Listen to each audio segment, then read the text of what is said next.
Yeah, assalamualaikum warahmatullah. Once again. Ok, dafay dagg quoi. Gars yi ñoo koy dagg. Yeneen maara. Waaw, donc ñu continuer le live.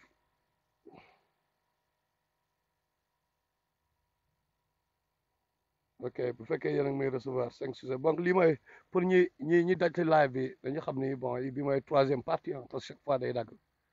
Donc fan lañ yemoon ñoo ngi yemoon ci you know mm, ñoo ngi doon wax ci Karim Wade alliance bi entre Karim Wade Pape Moussa nuyu nañ la Sow ñu ne bu baax waaye Ibrahima Daouba Ndiaye jaajëf ñu ngi leen di ñëpp donc alliance bi am léegi laa bu bees bi mooy Karim Wade yee dafay dagg mais bii moom espérons que du demee noonu quoi Pape Demba Six mon ami le fidèle mon fidèle ami nuyu naa la bu baax waaye waaw ok donc damay reprendre léegi dama nar a effacer li ñu defagum yëpp dama koy effacer ok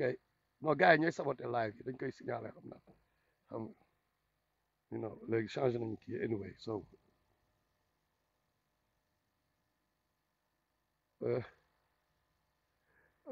bon nee na grand tas mu jul man wax naa la Mar Fallaye man bokkuma ci parti Thierno Alassane Sall de bokkuma ci man damay xool gis ni kii nit ku jub la ma ne leen sénégalais yi dafa mel ni ma dem ci marché bi ma gis jën bu baax wala yàpp bu baax may leen koñ bi dafa mel ni job bi may def nii trucking bi may def nii ah dama leen jox exemple quoi ok bi gars yi di liggéey ñu nekk États-Unis xam nañ li may wax ay 2003 2004 2005 sénégalais yëpp moodu yi warehouse la ñoon liggéey mooy ci usines yi quoi gars yi jóge ay New York ñëw Ohio dafa bëri woon usine xam nga gars yi di fa liggéey donc bon am man souvent je suis un peu très curieux man ak almaami wan xam nga almaami donc moment boobu ay work permit la ñu yor gars yi ne green card rek mooy def trucking quoi ñu jëng ko ñu dem ci àll bi ñu dem fële Nebraska ñu passé fa kii ñu am license ok ñëw wax ko moodu yi je me rappelle comme Thierno Alassane Sall nu mu demee nii wala Ibrahima Fall bi jàll bi ni mu demee noonu laa mës a fonctionner ma ni moodu yi vous perdez du temps ñu leen di fay ay dollars yoo xam ne alors que trucking bi is better job am na liberté moo ëpp xaalis fuuf xam nga et tout expliquer gars yi xam la ma sénégalais yi doon tontu sénégalais yi laa wax de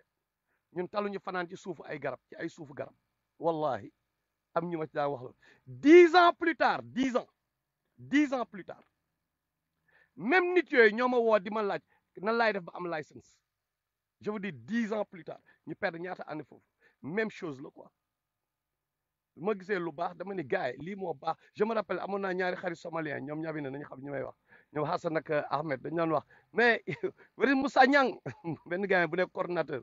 parce que moi boobu coordinateur Moussa Niang ñun xam nañ ni ñu ñooy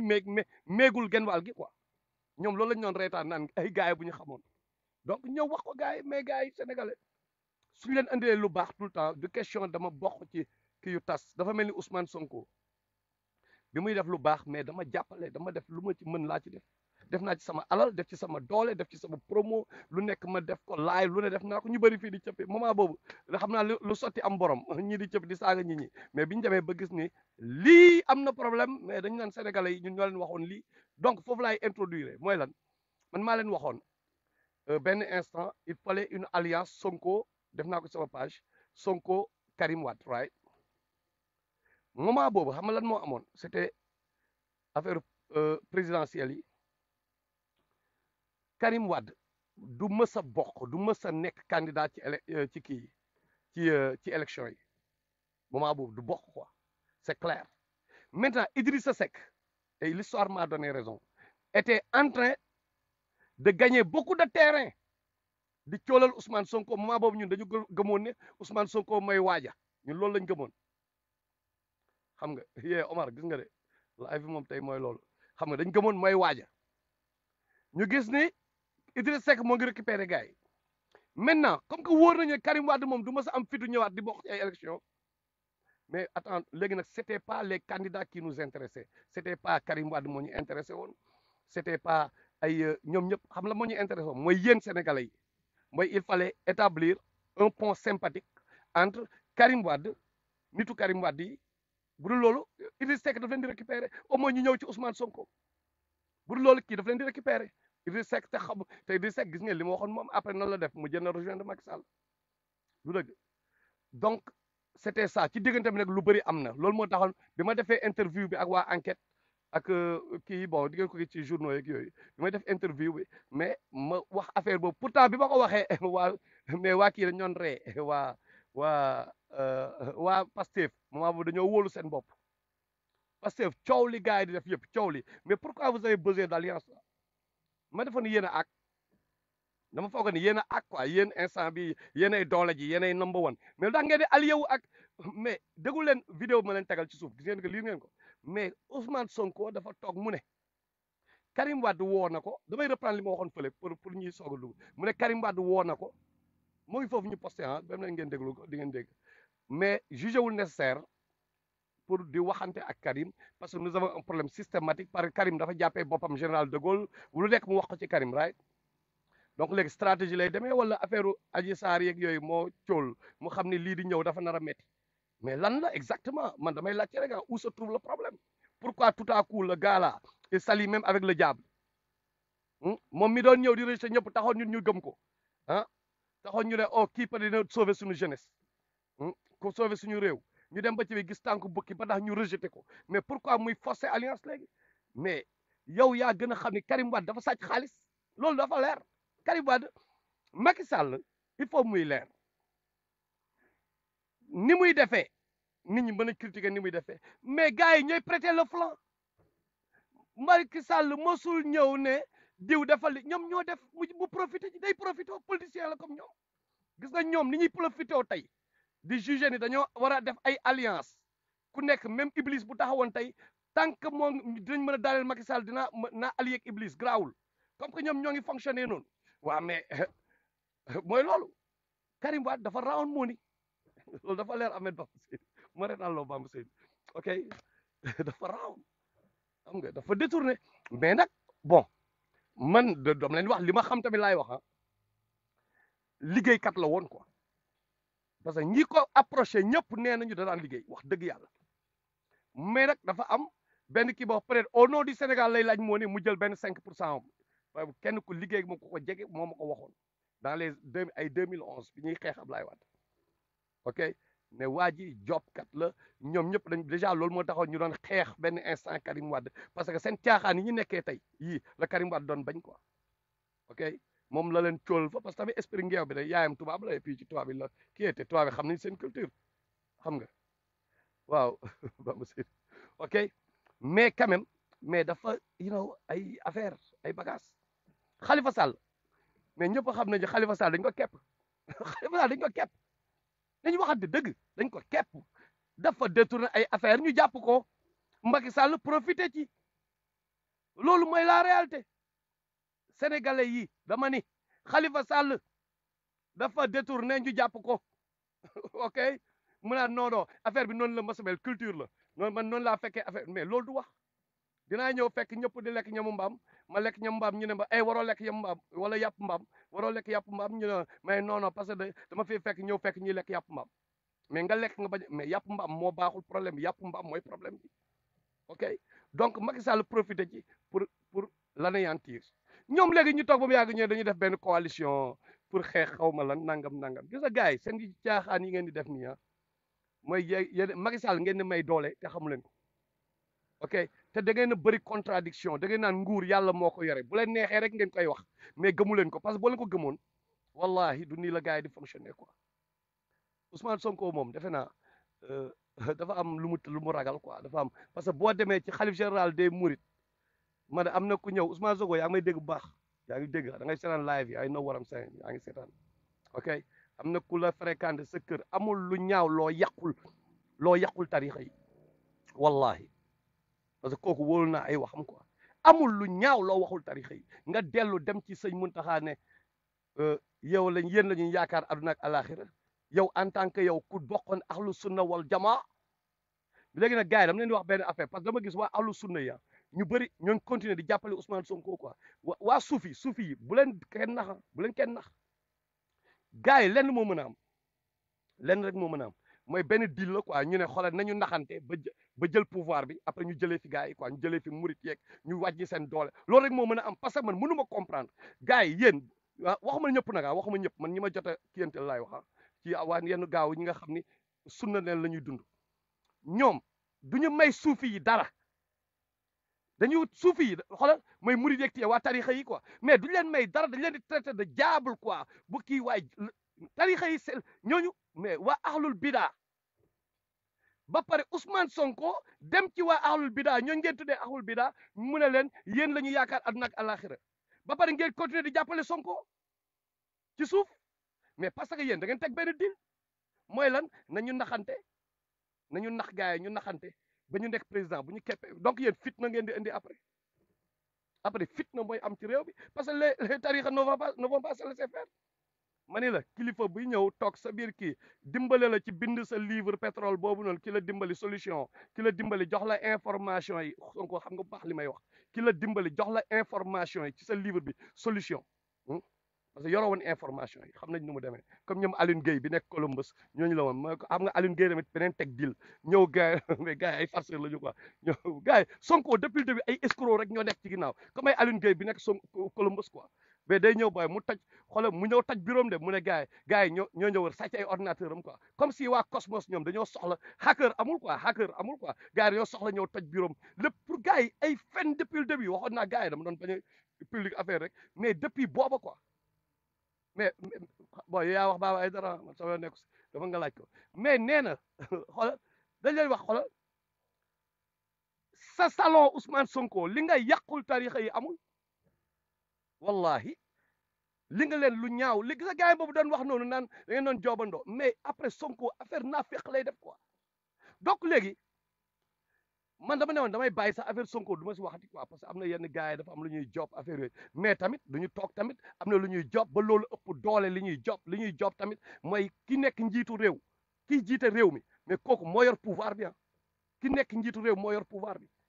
donc il faut qu'on fasse très attention même bu ñu joobee ay 313 lu ñu mënta job mooy pouvoir il faut ñu xool ñan ñoo nar a jël pouvoir bi après ok parce que tey jii Macky Sall moo ëpp doole ci réew mi donc am na débordement yoo xam bu daree am mais il faut ñu ñu yee Sénégalais yi parce que Sénégalais yi ñoo ñu intéressé quoi Sénégal kese moo ñu intéressé te Sénégalais ñoo ñu c'est pas les leaders là ñun demuñu kër kenn ne kaay nga nekk suñu président ils se sont portés volontaires pour diriger ils se sont portés volontaires donc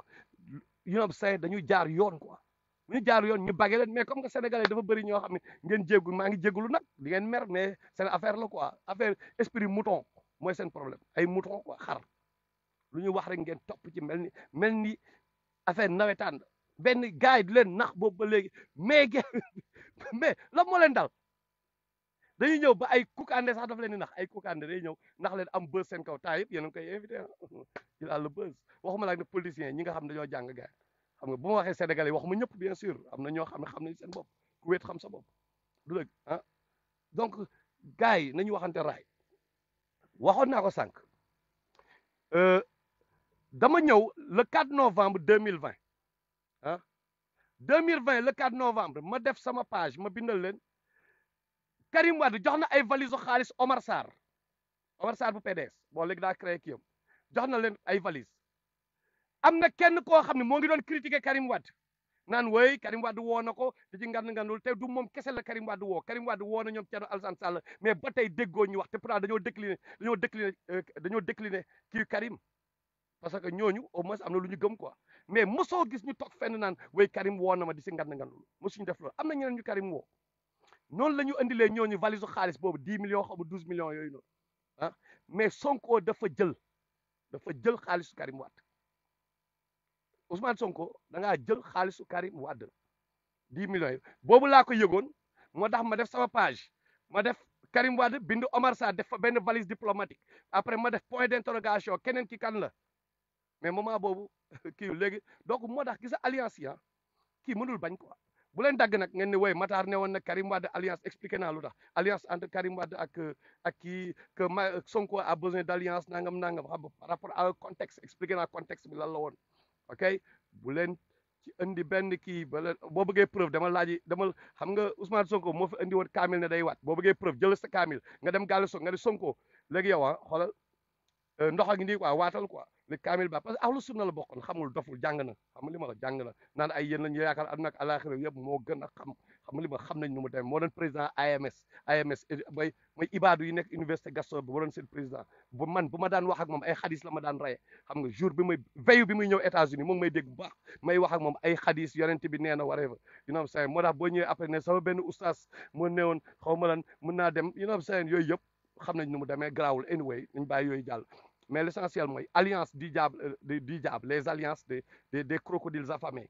xam nga loolu dañu wax quoi parce que ñooñu génnewaat pour ñu wax ok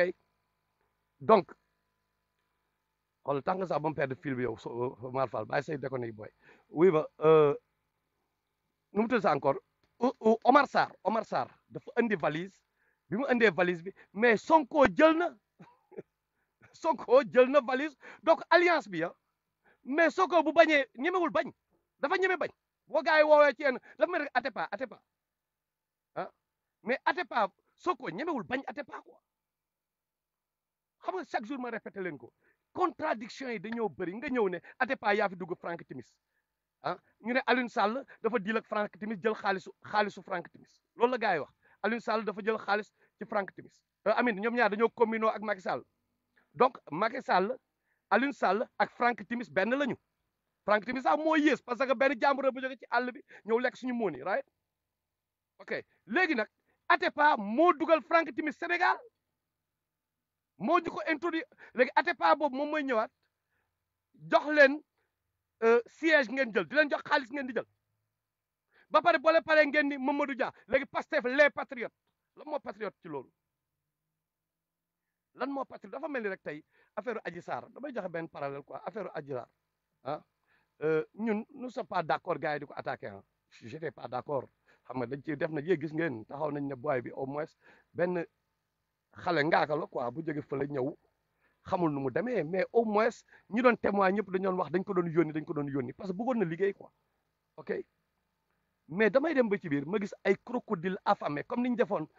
Assane Diouf mais ba gis ñu koy defaat boy gel bi quoi mais el naa yeegu mu toog naan maa ngi gërëm diw maa ngi gërëm kii mais benn instant damay arrière quoi ma ne mais attendez ok Adji Sarr d'accord mais instant bi crocodile affamé yi ñoo ngi ciy profité pour piétiner ko ci biir loolu ma gis benn maître El Hadj Diouf man mën naa créer Sonko mais maître El Hadj Diouf du ma mësa li nga def moo gën dafa graaw quoi mais mënu ñëw benn Frank Timis jóge fële mais ñëw nga nekk avocat am contre ton propre peuple après nga bëgg ne da ngay kii ay Adji Sarr man ma taxaw di la supporter hell no xam nga da nga war a dégager yow doo patriote bu ñu waxee ñu naan way non avocat dafa war a jóge avance ngay nekk avocat gis nga concept avocat ak li ñu say jàngal yooyu yëpp dañ ko importer ci tubaab bi la jóge c'est selon la vision occidentale de toutes ces histoires de droit et autres rien à voir ak ñun rien à voir ak suñu culture ak yooyu ñun lu ñu xam mooy nit da ngay taxaw ci dëgg mais koo xam ne dafa jaar après nga ñëw taxaw naan man Ousmane Sonko tey dina xam mais je m'en fous man personnellement lay wax de yow tu n'es rien quoi maître El Hadj Diouf yow da nga war a taxaw fële parce que gëmoo dara quoi tu vendrais ton propre père ou ta mère mais pour ay pacotille c'est ça que tu nous as démontré ok loolu mooy la réalité donc ñun il faut ñu koy teg ci yoon ñu koy teg ci dëgg képp ku fi tegu ci yoon ñu dal sa kaw ku fi tegu dëgg tamit parce que tamit at the end of the day gars yi ñoom du ñu souffrir xool leen tey jii ñoom ñëpp nekk fii arène pole Karim Wade dafa xiif Karim Wade dafa am problème mu corona oxygène pour corona Karim Wade dafa am problème mu doomam mu jàngee école bu baax Ousmane Sonko dafa xiif Ousmane Sonko cité kër góor gi la dëkk cité kër góor gi xam ngeen lan mooy dugal nit cité kër xam ngeen terrain mais tay Ablaye Wade ñun doon nañ laajte affaire yooyu ñaar bi ñu la waxee terrain cité kër góor gi da ngay daw fa la Sonko dëkk quoi les gens ne sont jamais posé la question ñoom ñiy liggéey domaine nan la ñuy def quoi ci yan procédure la ñuy amee kër yu cher yooyu ci luxe yu insolent yooyu Khalifa Sall ñun bi ñuy grève maa ngi koy dégg keroog Cheikh Sadibou Diop di ko wax Sen TV il a raison ñun bi ñuy grève Khalifa Sall Sadibou xam na bu baax moo ñu daal yónnee ay nervi quoi en 88 90 bi muy nekk les jeunesse PS là mu nekk secrétaire général gis nga nervi yooyu tey ngeen di wax Macky Sall dafa am ay nervi ñi ko kii ci réew mi mais Khalifa Sall mooy pay ci ay élèves day xoolal say photo bi nga nekkee élève quoi mais ñoo ngi sew ràgg sew ndaw booy ndaw ma ni mais gars yi ñun ñu ràgg ñi lañ doon yónnee ay nervi quoi Khalifa Sall laa wax mooy bandi faas yi ñun temps lycée Blaise Diagne bandi faas yi lañ ñu daan yónnee quoi Khalifa Sall ok ci loolu la màgg quoi système boobu ñu jàpp ko jeel ko mu génnaat mais di ñeme wax quoi ba léegi au lieu mu effacé wu mais day wax quoi dafay wax mais gars yi lan ngeen bëgg yéen gars yi léegi yéen les seen maam yi defoon seen maam yi ak seen papa li ñu leen defoon yéen loolu ngeen bëgg def les générations futures mooy ñoom Cheikh Anta Diop nekk fi ñoom Cheikh Anta Diop ñu nekk fi RND Pikine RND ñu nekk fi Senghor manipulé leen seen maamaat yeeg seen papa yeeg seen maam yi laa wax maam yooyu noonu ñu fekke woon jamono yi di voté ñoom ñëpp bon suñu maam yi laay wax suñu ñëpp dama di seen si laa bokk ñun ñëpp xam nga ñoom xamal lañ def ñu dem jàppale Senghor ñu bàyyi Cheikh Anta Diop yéen des années plus tard ngeen nekk fi di clamer les valeurs de Cheikh Anta Diop des années plus tard booy jéem a ngeen di clamer les valeurs de Cheikh Anta Diop léegi noonu ngeen di def mu am ay nit yu baax doo leen xool de mais da ngeen di toogaat encore ngeen defaat ko les générations futures les générations affaire di perpétuer wu ba dem ba egg foofu parce que doo leen xool fa la dëgg noonu ngeen def Ibrahima Fall xool leen ne pas Ibrahima Fall ni ngeen ko perte Ibrahima Fall noonu ngeen ko ñàkkee nit ku baax ni Ibrahima Fall ngeen dof lu ba mu rëcc leen ngeen votel Macky Sall mais la moo leen dal ci loolu ngeen nekk ba léegi ci li ngeen nekk mais kenn forcé wul kenn dañ leen ne bu leen déglu benn média on est en 2021 mais dem leen ngeen enquête ku nekk am nga droit bul déglu kenn kese da nga naan man sama njaboot lay xool quoi sama njaboot lay xeexal donc il faut lii jeex quoi il faut rupture am donc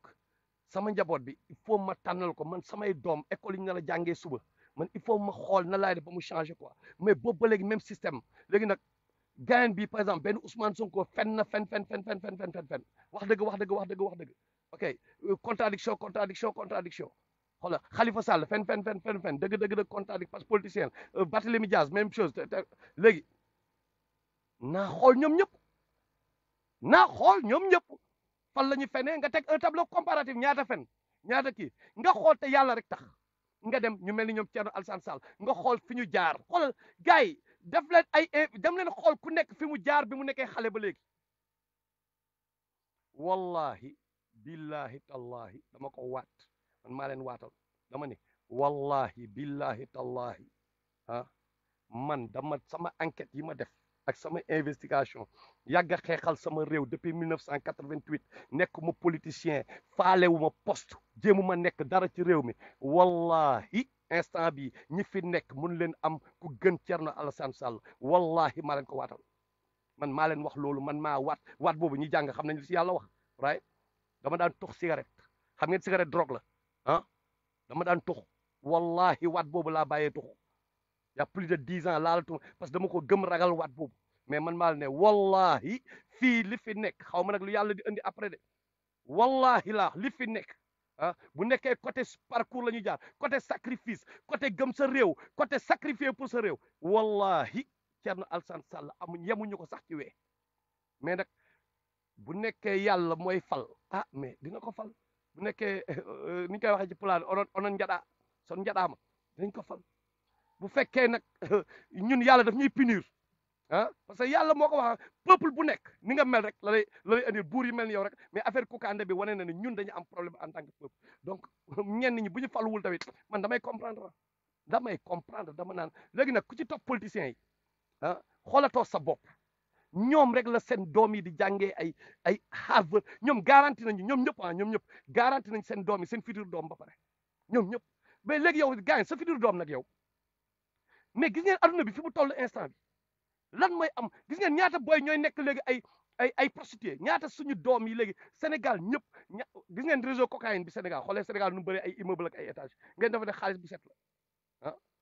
xoolee lamb yeeg yooyu ni yéen dafa ne xaalis du ay blanchiment xooleen concert yenn waykat yeeg yooyu cassette jaratul concert amatul nit mais waykat yooyu ñooy ñëw di maye ay otoog lu nekk ñu maye ko fu ñu jëlee xaalis doo leen yeewu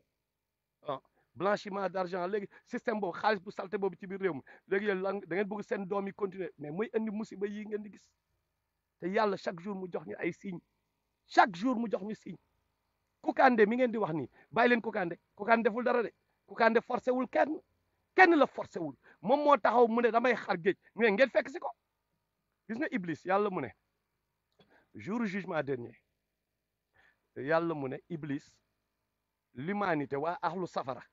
ñoom ñooy def délégation dem ci Iblis ne Iblis li yëpp yaa ñu koy yónnee yaa ñu koy yóbbee ñu koy créer Iblis ne bu leen ma fontoo dem leen xam li ma la wax bu leen ma fontoo laa wax nit yi lay waxal de waa safara lay waxal de yàlla mu ne suñu borom mooy wax de Iblis ne aw ma benn pouvoir ci yéen xam nga la laa def man dama leen a woo ngeen wuyu ma ok tout ce que j'ai fait mooy wic mënatuma wëlis bi la dafa wëlis fic ngeen wuyu ko mu ne mais dama leen ngay wax ak seen affaire la booy di créer leen seen bopp mais Kounkandé noonu la def ñun parce que loolu lañ mérité instant bi yàlla mu ne waxoon naa leen ko dama leen koy répéter parce que c'est important suura Baqara avant muy créer Adama mu ne damay créer xoolal jinne baa nga foon jinne parce que Kounkandé taxaw nee na leen man magie noire laay def wax na leen ko donc ay jinne lay dilal right ah ay jinne lay dilal quoi jinne boobu noonu seen chef ñoom jinne yooyu shayatin yooyu seen chef mooy seytaan mooy Iblis moom la ak malaaka yi la yàlla woo ne damay créer benn xalif sur terre maanaam yow Iblis ak malaaka yi su jootal leen kii rek ngeen su jootal ko kooku mooy chef quoi léegi mooy le général parce que rasulullah sallallahu alayhi wasallam ci moom lay jóge quoi mooy le général maam Adam su yonente Adam et tout you know what I'm saying mais léegi ñun ñu toog ba suñu jamono ji ñuy su jootal xoolal ñoom ni ñu su jootal Adama bi ñu doon représenté ñun léegi ñun ñooy su jootal jigéen jinne yooyu quoi ñun la ñuy su jootal jinne yooyu léegi ñoom ñooy général bi planétaire quoi ñun ñu créé que pour ñu nekk général planétaire pour ñu nekk vicaire bi planétaire non ñun ñu topp ay shayatin ay jinne ay xon ay liggéeyante ay xawma lan ba léegi ay petaaw ay Kounkandé ay you know what I'm saying ba léegi ñoom léegi jinne yi ñoom ñoo géré léegi donc ñun dañoo abaissé wu au lieu ñoom ñu sujootal ñun Adam léegi daf may Adam moo sujootal malaaka yi de moom moo ñëw sujootal Iblis quoi ñun loolu lañ def instant bi ñun bu ñu defee loolu léegi yow loo leen yaakaar nga defa yàlla dinañu guider par rapport ak suñuy choix politique xoola gars yi alliance yabaate yi ñu def alliance yi quoi ma gis yeneen gars yi tamit ñuy fipp quoi ñoom ceerno booguma dafa mel ni gars yi da leen si joxul ci yàpp bi léegi ñu naan waaye l' alliance bi kii defee lii ñoo def lee mais ñoom boogum come on man yéen a fi taxawoon di caresser Sonko dans le sens du poil au lieu ngeen wax ko dëgg ngeen nekk fii ngeen koy jàppale tout mais moom après day xam ne amu leen ay nit mais après ñoom ñi nga xam ne ñoo gën a Karim Wade moo yor kaañ bi après ñoom ñu gérer seen biir xam nga ñu gérer après you know Karim Wade moom dégg naa ki ko son protégé là kooku mujj nañ ko dàq xaw ma nag ndax mujj na denc sa moni ou pas mais son protégé Qatar quoi Qatar dàq nañ waaje tëbal nañ ko donc Karim Wade I don't know what's gonna happen ok so foofu la wax ji nekk ces alliances là peuple sénégalais déglu leen nañu wax ak xel nit ku am intérêt ci yéen ngeen fal ko wala mu am intérêt ci dara kooku mën na waxee lu ko neex mais ñi mel ni ñun wallahi waxee wuñu que dañoo bëgg poste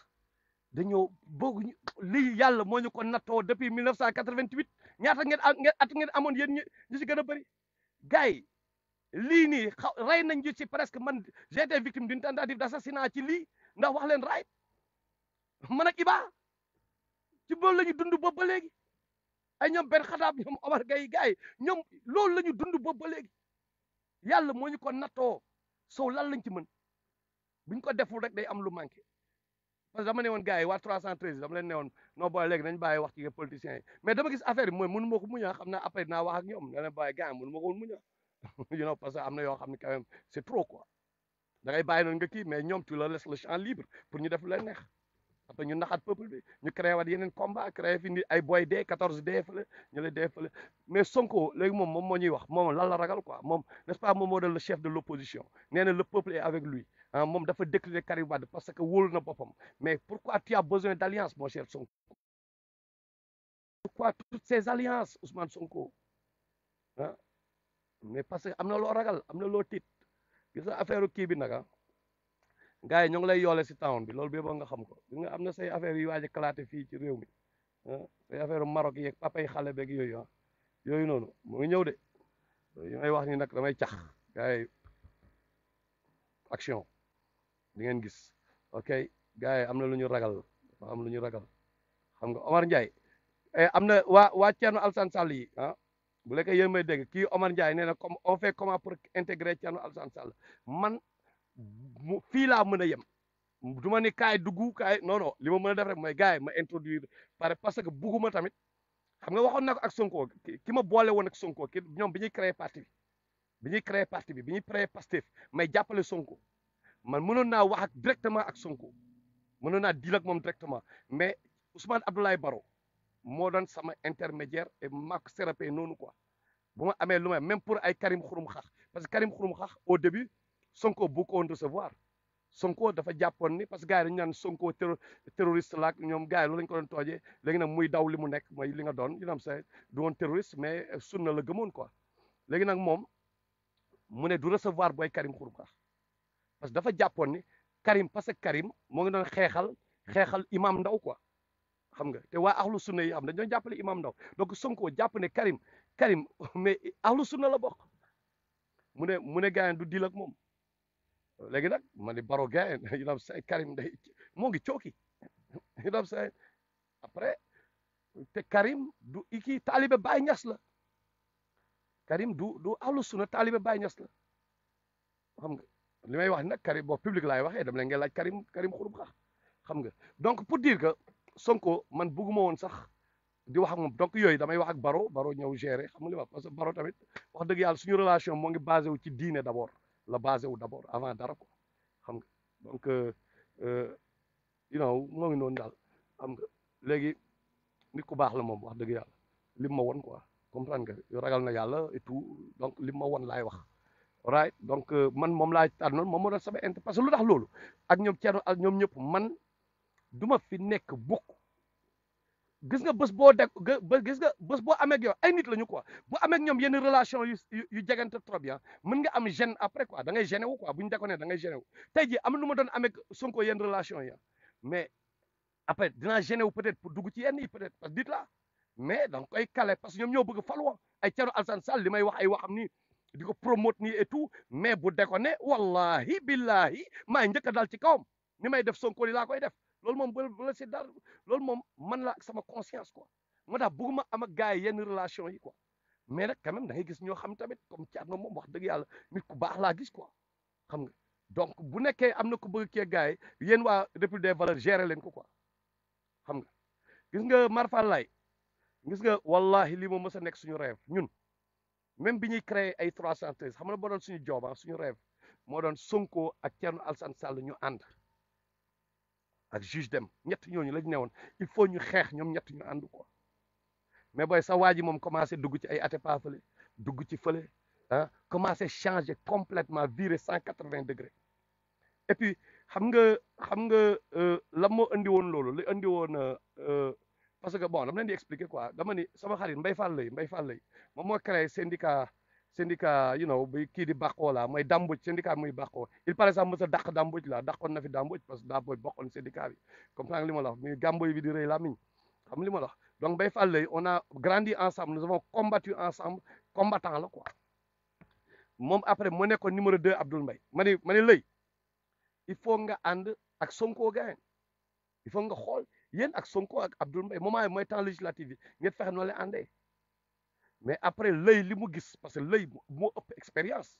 ñooñu ñoom ñoo njëkk a jox ay micro ñoom Sonko yi il est là depuis le début quoi xam nga mais il a l'expérience du combat quoi dafa xam combat comprendre nga donc comme ñoom Abdou Ndukur kàcc Abdou Ndaw bi ngeen di gis nii mais ñooñu ñooñu duñu n'importe qui quoi peut-être yéen leen xamul mais ñooñu c'est xam nga depuis élève dañu génne ay seen mind seen bopp yi li ci nekk depuis temps booy laa lay wax mais c'était hallucinant xam nga ay ñoom Latir bu Thiès Latir waa Thiès Latir Ndiaye ah ay ñoom Ndiogu Ba gars yi ñoom Bachir xam nga ñoom cuun xam nga mais gars yi ay bopp la ñu woon xam nga c'était ay ñoom Idriss Seck xam nga ak yeneen gars yi bokkoon coordination xam nga donc jamono yooyu c'était pas gars yi ay bopp la ñu woon donc Mbaye Fall lay boobu mais dafay dem non Chaka après il était corrompu ah Chaka moom dafa teel déconné je me rappelle Chaka après xam nga gàlle lañu naan fréquenté benn instant quoi sama gàlle big town ak gars yi mais il aimait venir là-bas parce que bon en face El Mansour presque là dëkkoon te temps réseau banque fa woon donc Chaka depuis yooyu ba nga dugg ci ay kenn xamul il avait vendu le mouvement daf ñu jaayoon quoi mais guerrier la woon nag wala wax oui le Sénégalais qui n'aime pas l'argent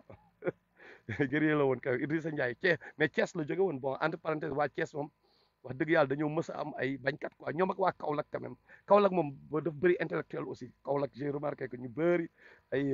ils ont beaucoup lu quoi xam nga ay révolutionnaire ak waa Thiès ok donc ñoom Mbaye Fall lay gars yi loolu la quoi ñoom Mbaye Fall lay ne ma saa waay moom am na lu ma gis quoi donc peut-être moom moo koy wax mais moment yooyu gisoon na coalition parce que pourquoi mais dafa am ñu àndoon ak Sonko aussi ñoo xam ni mais ñoom bu alliance amee ñoom seen place ñoom seen rang seen par exemple ñu nekk numéro 2 ci rang bi ok léegi par exemple man maay Ronaldo Zori nu ñu tuddee sax ay Ronaldo right ma nekk Ronaldo ma am ay supporters après keneen nekk Messi léegi Messi jóge fii dem ñu def alliance maak moom mais léegi ku nekk da ngay indi say nit quoi bon peut-être exemple football sax baaxul mais Khalifa Sall def alliance ak Karim Wade ak Sonko ku nekk da ngay indi say nit Khalifa Sall bu nekkee moom kese ki nekk numéro 5 ci rang bi ci liste am moom bu nekkee moom kese mais bu Sonko indee ay nitam kooku il risque de se retrouver numéro 8 donc kooku noonu am na nu muy demee yenn alliance yi arrangé wu ko quoi donc du bëgg day def tout pour que alliance bañ a am donc loolu instant boobu dañuy sentir affaire boobu ci Sonko yenn gars yi dañu bëgg a arrière dañu nar a arrière moo tax xam nga te surtout mooy les léninistes là xam nga dafa am les léninistes les marques mooy ñooñu perte ñooñu bokkoon ànd jëf la te ñu perte ay genre nga xam ne dañoo comme ñoom Diallo Diop am ñooñu ay affaire Cheikh Anta Diop la ñu gëmloo ñoom Diallo Diop yooyu ñooñu xam ne dañoo perte quoi représenté wuñ dara boppi boobu ñu ngi sur l'arène politique mais qu'est-ce que absolument rien à part que ils sont pertinents bu ñuy wax par rapport à leurs idées génération boobu dañoo lire lu bëri lire nañ livre yu bëri mais c'est jamais le fruit de leur personnelle réflexion du ñu inventé dara lépp lu ñu lay wax c'est les idées déjà préétablies les idées des autres moom la ñuy sotti la ko ñooñu nag ñoom ñoo nekk ci ginnaaw Sonko benn instant ok so man bi may wax alliance bi ñuy wax alliance ak Thierno Alassane ak yooyu dinaa ne ku nekk mën na contrôler keneen ki mais xalaatu moon Sonko dem ba abaissé wu ba niveau bi mu nekk nii quoi parce que le gars il s'est abaissé ak Atepa ñu pare loolu mu gën a abaissé wu ak Moussa Diop bi muy jubale Moussa Diop ak Barthélémy Dias bi rey Ndiaga Diouf ñu pare bu ñu boobu mu gën a abaissé wu ci ay affaire histoire dem ay suite beauté quoi ay suite beauté da ngay jiite quoi nga bàyyi ñaari jabar nga dem ay suite beauté waxuma nag encore une fois dugguma li fa am sama nekku ci waxuma ci raay mais nga jóg quoi dem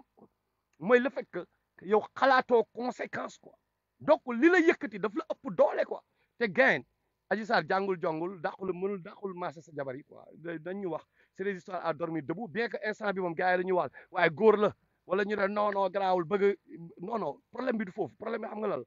man ni may gisee mooy bu nekkee yow am nga fitu sénégalais li ñu la defal sa ñaari jabar yooyu defaluñu la ko xamul tax sa jabar mais dafa enceinte mu portel la sa doom ak grossesse ni mu méttee mu portel la sa doom pendant 9 mois ak douleur bi nekk ci am doom douleur bi ci nekk ni mu méttee quoi mais gars nga bàyyi ko foofu nga nax ko quoi nga nax ko dama ne imam Bukhari rek ak waajoo ñëwoon yor carotte bi quoi naan day nax benn fas la mu waroon jël benn xadis mu retourné dem yoonam comprendre mais est-ce que bi ngay dem nee nga ñooñu ci Adji Sarr laa jëm donc ñooñu boo leen naxee mais waxuma la ak man ku mu neex na nga xaaral loolu mais man Makhtar la ku def loolu sa jabar mais gain yow man defaluma leen sa jabar defal donc man mënuma la gëm quoi quand tu seras capable mais loolu la continuer tey di def di continuer di def di gën a allié wu di dem wax ay affaires yu mu gëmul xam nga di manipuler gauche manipuler droite dem I mean beaucoup trop de manipulation quoi Ousmane Sonko doit se ressaisir quoi dafa war a li ma leen waxoon Ousmane Sonko dafa war a génn dafa war a arrière dafa war a bàyyi quoi dafa war a bàyyi dafa war a replier wu ok nit la mu day def erreur mais am na erreur yoo xam boo ko defee mais gars non bul enfoncer le couteau dans la plaie quoi ok parce que yaa ngi sànq benn génération booy dañ la gëm quoi booy Ousmane Sonko booy dañ laa gëm te yaa ngi leen dugal ci ay fen ñun ñoo la mag ñun suñu boy nga ok suñu boy nga bi ñuy xeexoo ñoo la mag ci lépp quoi xam nga léegi Sénégal aduna ay buzz léegi Omaro sax am na buzz Kounkandé am na buzz donc ay buzz yooyu it doesn't even matter parce que bi muy metti ñun la ñu am buzz bi nga xam ne télé ak rajo donc boobu la gënoon metti right ok so say grand lañu da ngay déglu grand yi bu ñuy wax gars arrièreal quoi Ousmane Sonko replie-toi nga 2024 ñëwagul nga ñëw nga demander après nga ñëw nga sénégalais yi nga baalu leen ak quoi yaakaar yi nga tas combat yi nga yàq dafa mel ni Assane Diouf bi muy saaga ah loolu laa ko wax booy sa saaga yi da nga di yàq suñu combat ok bu leen yàq suñu combat même chose la Ousmane Sonko li nga def nii yéen a ngi xoolal tey ñu bëri léegi xoolal Macky Sall yéen a ngi koy crédibiliser quoi yéen a ngi crédibiliser Macky Sall am na ñu bëri ñoo xam léegi xamatuñu fi ñuy taxaw ndax seen yi ngeen de surtout yow Ousmane Sonko li nga fi def ah moo tax instant nga soxla uti ay alliance mais am na nu mu doon demee boo jaaroon yoon tey jii tey wallahi doo soxla alliance Sénégal yëpp majorité bi sa ginnaaw la ñuy nekk mais da ngaa yàq ba instant bi replie-toi Ousmane Sonko arrièreal démissionnel tire-toi mon frère pour le moment tu dois tirer nga bàyyi ay ñoom yeneen gars yi ñu ñëw quoi ñoom Diomaye Faye moom anamu sax moom daf mel ni déggatuma ko ay ñoom Diomaye Faye nga bàyyi leen du ñàkk benn nit ku baax koo xam ni moom a gën nga def comme ñoom Omar Ben Khattab ni ñu doon def ah ne man de bëgg naa kii mais diw moom a gën ah mais defal noonu mais gars Ousmane Sonko yow moom te dama lay wax lu tax ma lay wax lii mooy man dama lay jox bon conseil en tant que grand frère quoi booy man booy laa lay wooy parce que affaire booy nga fi def xam nga bon bu nekkoon gis ñaa président Sonko man du ma la wooy président parce que respect bi ma amoon yaa ko yàq quoi donc booy Sonko laa booy déglul xoolal gis nga gars yi taxaw fii tey di la kii wallahi maa la waatal bés boo fi nekkee président Sénégal fi mu toll nii tey fi mu toll yàqu bi dafa doy waar nekk niveau bu doy waar boo xam ni non du yow yaa du kenn fi ma gis fi xam la moo mën a am ah ku ñu mën a won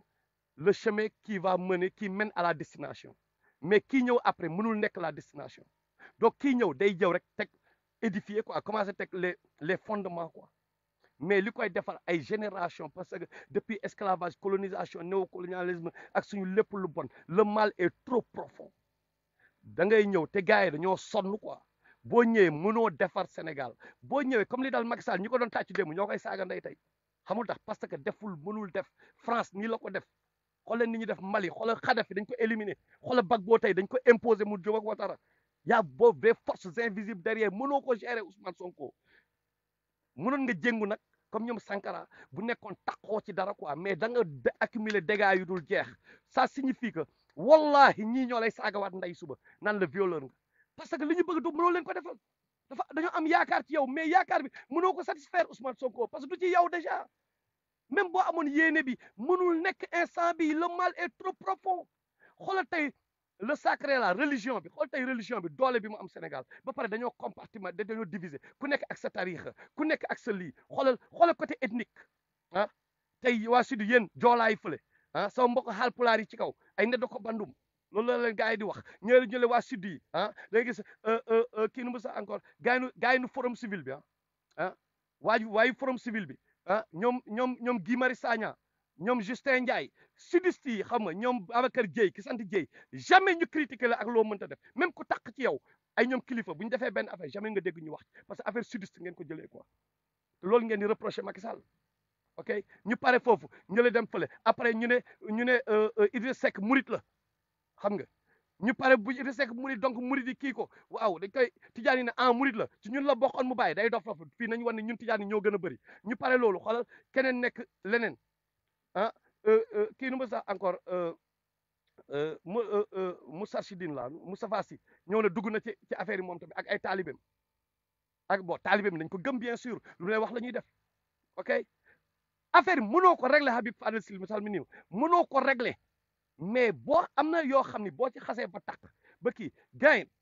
yaa ngi di nga lor sa doom ñu naan seen papa lii quoi seen papa moo fi def lii seen papa moo mais yow loolu mais effacé wul gain instant bi mais am na erreur yoo xam boo ko defee c'est fini te yow foofu nga tollu instant bi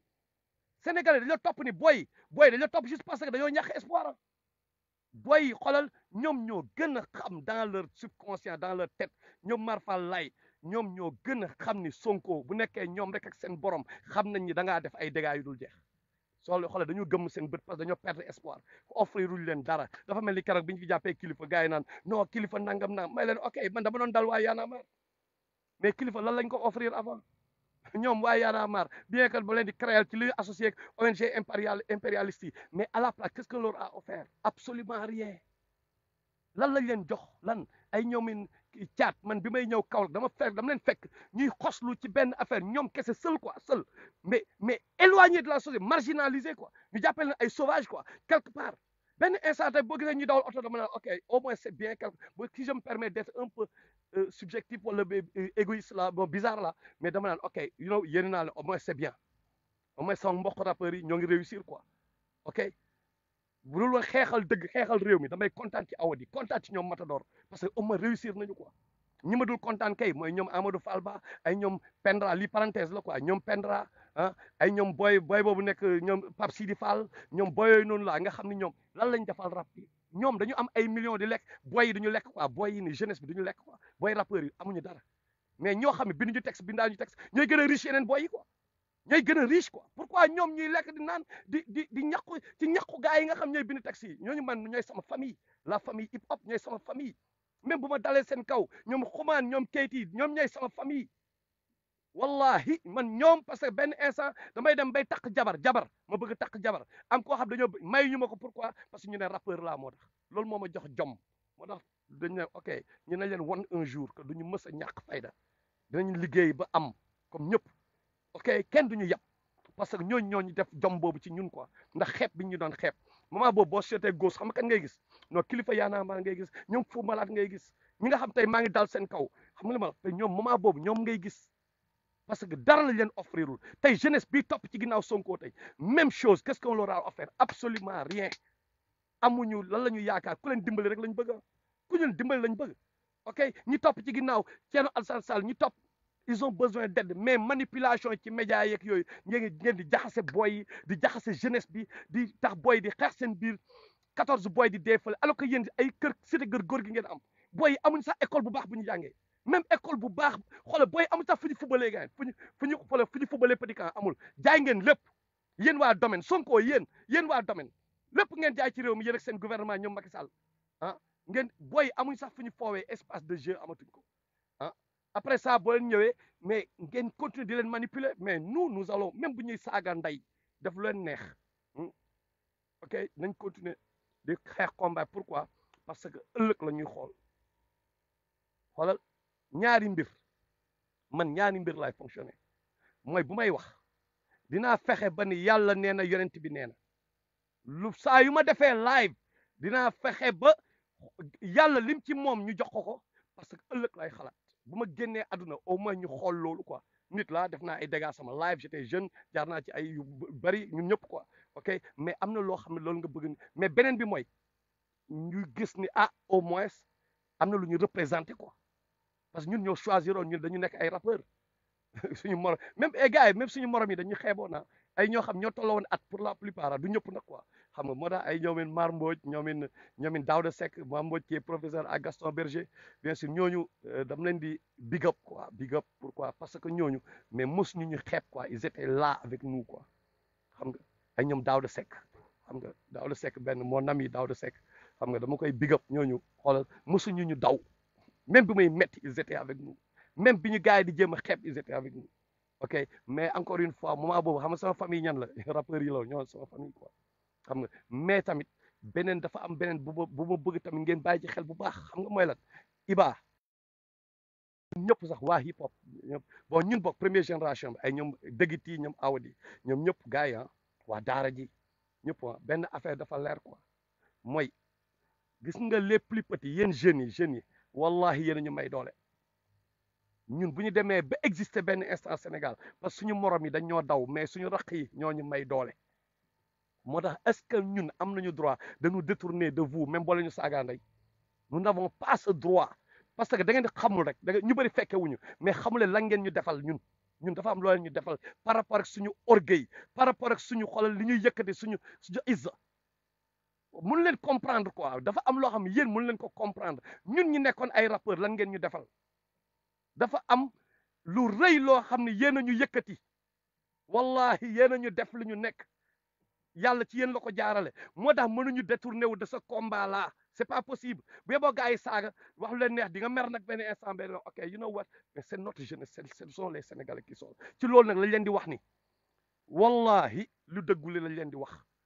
li nga xam dina jëriñ doomu aadama dina jëriñ sénégalais yi loolu kese lañ fiy wax amuñu haine pour kenn parce que ñun ñëpp ay nit lañu mais gars yi nañu delloo si xel yi nañu delloo si suñu xel yi nañu bàyyi affaire passion nañu bàyyi xoolaat li ñuy manipuler lépp nañ ci détourné wu ñun ay paa lañu ah ñun xoolal ay paa lañu duñu ay xale de leen di gis nii non ay paa lañu c'est fini pour nous wallahi dam la ni c'est fini c'est presque fini pour nous ñun ay paa lañu bu ma leen nee man am naa 50 ans di ngeen ko gëm mais paa laa du ma xale ok mais benn paa toog fii ñu koy saaga mu koy nangu garaawul ah parce que lan la mais dañu xeex te yàlla tax parce que xeex bi at the end of the day ku nekk xeex bi sa biir kër lay commencé yow you know saying mais xeex bi surtout pour am tiyaaba dong la tirer son épingle du jeu situation yi Matar bu toogee tey ay plus de 1000 personnes di ko seetaan man du sama coob du sama doole yàlla moo def loolu mais yàlla daf may testé ci loolu mais dañ ma posé question ci loolu lan laa wax nit yi bi ma indilee 1000 personnes waxuma laa ki ñu indil 10 000 personnes ku ñu indilee 1 million de personnes lan nga wax peuple bi lan nga wax nit ñi ah yàlla mu ne moment boobu sa loxo yi dina wax sa gémmiñ bi ne mix sa loxo yi di wax gars yi loolu titluwul waxuma laa ñun ñu toog ba année yi am plus de 50 ans gars yi toog fii nekk ay mag toog fii nar a dugg ci ay caaxaan pour lan dañuy wax dëgg am na yoo xam dañ ko war a dépasser ko carrément la ñu war a def xam nga ok ñu bàyyi mu jàll ok donc maa ngi leen di gërëm yéen ñëpp ku ci nekk you know di leen jaajëfal ok incha allah yàlla na yàlla jubal ñëpp xam nga ok Renoir contre Renoir nee na waaw non du ma promouvoir li nga wax yow parce que wax dof nga wax yow moom nag ma sonal temps yi waaye naa la defal bagage léegi boobu moytul sama rek ka France laa lay fekk ok daal boobu yow comprendre benn projet bi nga juddoo yàggul yee Omar Ndiaye jaay fi tey gars yi nuyu naa yéen ñëpp waaye ñun ñëpp nuyu nañ leen